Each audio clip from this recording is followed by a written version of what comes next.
अब एक चीज मैं आपसे और शेयर करता हूं, कितने किसान भाई ऐसे हैं जो बुआई के पे जो आखिरी जुताई होती है उसमें आप अपने खेतों के अंदर जिंक डालते हैं? कितने किसान भाई ऐसे हैं? ईमानदारी से हाथ खड़ा करिएगा।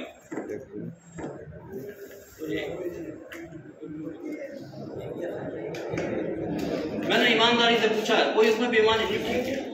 अब मैं इस चीज का भी आपको महत्व बताता हूँ, एक एक चीज की बात बताता हूँ आपके। देखिए, गोष्ठी से क्या होगा, जानकारी होगी। जिंक, हिंदुस्तान की 50% जमीन ऐसी है जो जिंक की डेफिसिट है, जहां जिंक की कमी है। और ये डेटा है 2025 तक ये 50% जमीन का रकबा बढ़ के 63% हो जाएगा अगर आप जिंक का इस्तेमाल नहीं करेंगे। आप लोग जनरली कह देते ना कि यार खाने में स्वाद नहीं आ रहा। स्वाद का है वो जो मिनरल्स हैं उनका स्वाद है, और वो आप उसके जमीन के अंदर है नहीं। जब जमीन के अंदर है नहीं तो वो पौधे में भी नहीं है, तो हमें सब्जियों के माध्यम से भी नहीं मिल रहे हैं। चीजें वही हैं, सिर्फ समझने का फेर है। अगर आप जिंक नहीं डाल रहे हैं तो 2 किलो बीघे का आप जिंक डाल सकते हैं आखिरी जुताई से पहले। अब सवाल ये उठता है कि मैंने आखिरी जुताई से पहले ही क्यों कहा? देखिएगा, जिंक के बाद जब आखिरी जुताई करना है, आपने 2 किलो बीघे का जिंक बुरक दिया, उसके बाद आपने जुताई कर दी, हुआ क्या कि वो जिंक जो है आपका जमीन के अंदर, सॉइल के अंदर मिल गया। लेकिन उसके बाद आप लोग जब खूड़ खोलेंगे, खूड़ खोलने के बाद अब आप डालते हैं उर्वरक, रासायनिक उर्वरक।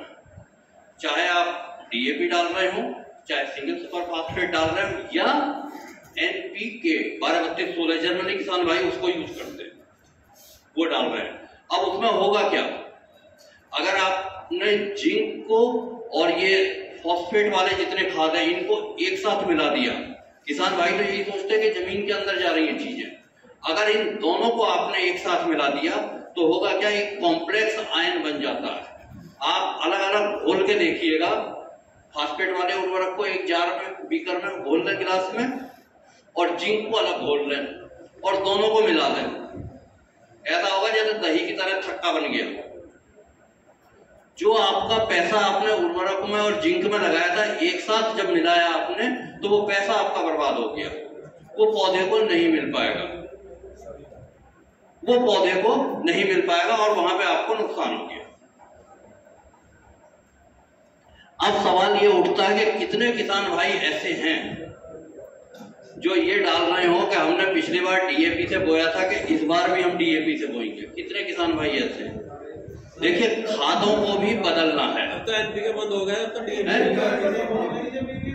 डीएपी बंद हो गया ना, एनपीके बंद हो गया। देखिए, कोई बात नहीं, अभी मैं सबका सब्स्टिट्यूट बताता हूं, हैं चीजें। अगर एनपीके बंद हो गया है तो आप सिंगल सुपर फास्फेट से बोल रहे हैं। कितने लोग सिंगल सुपर फास्फेट को जानते हैं? एसएसपी को सब डाई हो रहे हैं जी, सब डाई लगा रहे हैं। देखिए, डाई लगा, कोई बात नहीं, से बंद होगा। ऐसा है, कोई नहीं। ये जो डॉक्टर साहब बता रहे हैं, आज जो है आपको किसी को भी 6 घंटा लग जाए, 1.5 घंटा लग जाए, 2 घंटे लग जाए, 365 दिन में केवल 2 घंटे फसल 2 साल के लिए बुआई हो जाती है। जो उसमें चूक हो जाती है वो फिर पूरी नहीं कर सकते हो। तो इसलिए आप ध्यान से सुने और हम आपको हर चीज उपलब्ध कराएंगे। जितनी चीजें छूट पे संभव होंगी वो छूट पे कराएंगे, बाकी उपलब्ध जरूर कराएंगे। और अगर आपकी ये मांग होगी कि यही उपलब्ध कराएं तो हम यही उपलब्ध कराएंगे। इसके लिए आप बिल्कुल चिंता न करें। जिस तरीके से ही आपको बता रहे हैं, आप एक बात में ध्यान से सुने, क्योंकि एक चीज अगर नहीं है अवेलेबल मार्केट में तो दूसरी चीज हम आपको सब बढ़िया और सस्ती बताएंगे। धन्यवाद। जो सिंगल सुपर फास्फेट है, देखिए, अब सिंगल सुपर फास्फेट 1 बीघे में 33 किलो पड़नी है। अब आपको जान के ताज्जुब होगा कि सिंगल सुपर फास्फेट के अंदर फास्फोरस कितने % होता है?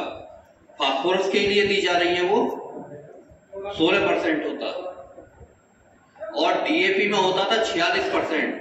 कहने का मतलब ये है, जहां पे 1 दाना डीएपी का आएगा वहां पे 3 दाने सिंगल सुपर फास्फेट के आएंगे। जब 3 दाने सिंगल सुपर फास्फेट के आएंगे तो जड़ नो डाउट उसको आसानी से अवशोषित कर लेगी। और दूसरा एक चीज और है, कितने किसान भाई ऐसे हैं जो पोटास को भी बुआई के समय पे डालते हैं। पोटास से होगा क्या? फोटोसिंथेसिस, हाँ कम लोग हैं। पोटास से क्या होता है कि प्रकाश संश्लेषण की क्रिया में जो रंध्रों को खोलने और बंद करने का काम है वो पोटास से होता है। और पौधे के अंदर जो इम्यूनिटी पावर है वो पोटास से आती है। तो 7 kg पोटास आप सिंगल सुपर फास्फेट में मिला लें तो 40 किलो हो गई। वो कोड़ो डालें और पैर मारते हुए चलें, क्योंकि ये जो खादें हैं ये खाद जो है पत्थर वाली खाद है, चलायमान खाद नहीं है। जड़ को इसके पास आना पड़ेगा, जड़ को इसके पास आना पड़ेगा लेने के लिए। यूरिया की तरह नहीं है जो लीच कर गई। दोनों खादों में फर्क है। बुआई के समय पर अगर आप यूरिया नहीं डालेंगे कोई दिक्कत नहीं है। अब सवाल ये उठता है कि कितने आंख का पेंडा बो रहे हैं। देखिए सब चीजें एक दूसरे से जुड़ी हुई हैं, क्योंकि 2 साल के लिए कम से कम खेत फंस रहा। अगर 14,201 बोदी तो शायद 3 साल को भी चला जाएगा आपका खेत। तो जब 2-3 साल के लिए फंस रहा है खेत आपका, तो उस समय आपको करना क्या है? सिर्फ एक काम करना है कि 2 आंख का पेंडा, उसके अंदर जमाव सबसे बढ़िया होता है। और किसान आधी जंग तभी जीत लेता है जब उसका जमाव हो गया, चाहे किस्म कोई हो, कोई भी फसल हो। जमाव बहुत इंपॉर्टेंट महत्वपूर्ण पहलू है जमाव का। और जमाव आपका तब होगा जब वातावरण का जो टेम्परेचर है 28 से 32 डिग्री टेम्परेचर हो। गन्ने के जमाव के लिए सबसे उपयुक्त तापमान माना गया है। दिन का तापमान 28 से 32 और रात का तापमान 14 से 15 डिग्री के मध्य हो, तो वो टेम्परेचर गन्ने के जमाव के लिए सबसे उपयुक्त तापमान है। और जब ये टेम्परेचर आपको मिलेगा तो गन्ना जमने में लगता है 45 दिन का समय। जुताई से पहले आपने जिंक डाल दिया, कूड़ खोल लिए। कूड़ खोलने के बाद पहले खाद डालना, और खाद डालने के बाद फिर आप पैर मारते हुए कूड़ चलेंगे।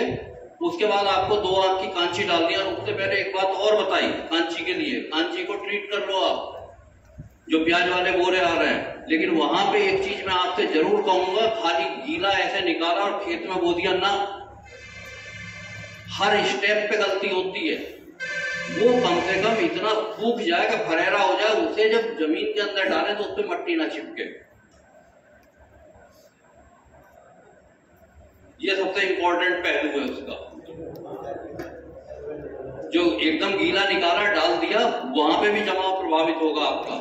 यदि आप 2 आंख की कांची बो रहे हैं तो नो डाउट आप पूरा स्वस्थ गन्ना बो दें, भले सारी आंखें स्वस्थ हों, तब भी 80% से ऊपर जमाव नहीं होगा। यदि 3 आंख की कांची बोएंगे तो मुश्किल से 45% जमाव होगा। अगर 4 आंख की बोएंगे तो 17 से 22% के मध्य जमाव होगा। कहने का तात्पर्य यह है कि जितनी कांची आपकी लंबी होती गई उतना ही जमाव घटता गया। और सवाल एक चीज और आती है किसान के मन में, जब हमने सारी आंखें शुद्ध बोई थी, स्वस्थ बोई थी, तो फिर जमी क्यों नहीं? जो आंख जमीन के नीचे की तरफ आ गई वो घूम के 180 डिग्री आके कभी नहीं जमेगी। इस वजह से भी आपका ये जमाव प्रभावित होता है। ये तो बात आई जमाव की। अब एक चीज और आती है, जब इतना आपने बो लिया, चाहे आप 2 बीघे धरती बो रहे हो चाहे 20 बीघे बो रहे हो, जब आपने बुआई कर ली फिर आता है इंसेक्टिसाइड का नंबर। कोई ना कोई दवा आप जरूर डालते होंगे क्या नहीं डालते? कौन सी दवा डालते हैं बताइए, ईमानदारी से बताइए, कोई दिक्कत नहीं है। और अब यहाँ पे मैं बता दूं आपको,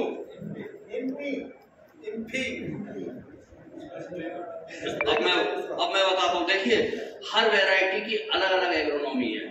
यदि आप 15-0-23 बो रहे हैं तो आप वर्टाको दवा का इस्तेमाल करें, जो यूपी गवर्नमेंट की एडवाइजरी रिकमेंडेड है 10 किलोग्राम प्रति हेक्टेयर की दर से। अलग अलग वैरायटी के लिए अलग अलग बोल दूंगा मैं।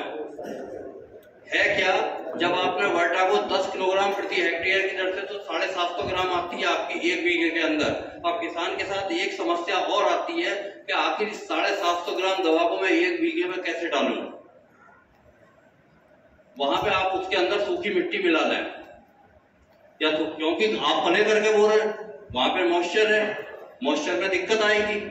सूखी मिट्टी मिला लें, मात्रा बढ़ गई, फिलर का काम करेंगे और कूड़ में डालते चले जाएं, कूड़ो कूड़, और उसके बाद उसकी ढकाई करते हैं। अगर आप कन्वेंशनल मेथड से बोल रहे हैं, यदि ट्रंच से बोल रहे हैं तो 2 मुंगली मिट्टी डालें। अलग अलग चीजें चल रही है साथ साथ में। अब मैंने सिर्फ वर्टाको और 15-0-23 की ही बात क्यों कही, क्योंकि इसके अंदर हाई शुगर्ड है, कीड़ों का इंसिडेंस बढ़ता है। अगर आपने दवा नहीं डाली तो क्या होगा कि ये 45 से 50 दिन तक आपको इसके अंदर अर्ली बोरर और टॉप बोरर की जो पहली स्टेज है वो आपके इस फसल पे नहीं आने देगी। अभी इस बात को मैं यहीं पे रोक रहा हूं, आगे और बताऊंगा आगे कैसे फसल की सुरक्षा करनी है। देखिए, फसल की सुरक्षा एक बहुत महत्वपूर्ण पहलू है अपने आप में। आगे अब आपको किस तरीके से करना है, जब आपने गन्ने की बुआई कर दी और ये दवाएं डाल दी, चाहे क्लोरपायरीफास से भी, अगर आप दूसरी वैरायटी बोल रहे हैं तो क्लोरपायरीफास सॉलिड भी आ रहा है आजकल, 1.5 किलो बीघे का इस्तेमाल कर सकते हैं, दानेदार आ रहा है, उसको भी 1.5 किलो बीघे का आप डालें। लेकिन एक बात को गांठ बांध लें कि खाद के साथ कोई भी इंसेक्टिसाइड नहीं मिलाना, क्योंकि दाल और चावल को अलग अलग बनाओगे तो अलग अलग स्वाद आएगा, एक साथ मिला दोगे तो खिचड़ी बन जाएगी, और वहां पे आपको उसका एंटागोनिस्टिक रिजल्ट है, उसमें आपको पैसे का भरपूर फायदा नहीं मिल पाएगा। ये तो बात आई बुआई की। बुआई के बाद नंबर आता है, देखिए गन्ने की खेती सिर्फ 90 दिन की है, ज्यादा लंबी खेती नहीं है। 45 दिन गन्ने को लगते हैं जमने में, और अगले 45 दिन होते हैं गन्ने के ब्यांत के। और गन्ने में खेत में काम तभी हो सकता है जब गन्ना आपके कान के नीचे हो, तभी कब्जे में आएगा। कान के ऊपर हो गया तो फिर गन्ना कब्जे में नहीं आता आपके। जब 45, अगर आपने 15 मार्च तक की बुआई कर ली, 15 या 20 मार्च तक, तो आप जान के चले कि आपका अप्रैल के लास्ट तक गन्ने का जमाव हो गया 45 दिन के अंदर। और आपने क्या डाला है, वर्टाको डाल रखा है 45-50 दिन तक, मई के प्रथम सप्ताह में। अब देखिएगा, जब गन्ना ब्यांत करता है उस टाइम पानी की, आप पानी तो जरूर लगाएं, लेकिन इस बात का ध्यान रखें कि पानी कम लगे, हल्का पानी की सिंचाई।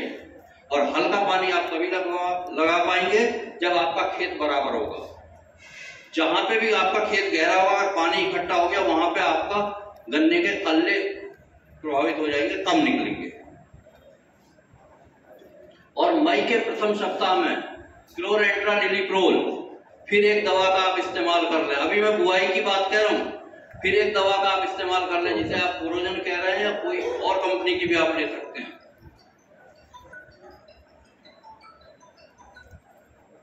कोई और कंपनी की भी आप ले सकते हैं, मैं किसी कंपनी का प्रचार नहीं कर रहा, टेक्निकल मैंने आपको बता दिया। वो 150 ml की, सबकी 150 ml की सीसी है, चाहे सिजेंटा की लो, धानुका की लो, एनीवन किसी की भी ले लो, 150 ml की सीसी है। और मई के प्रथम 10 तारीख में जो सही डेट है वो तो है 10 मई।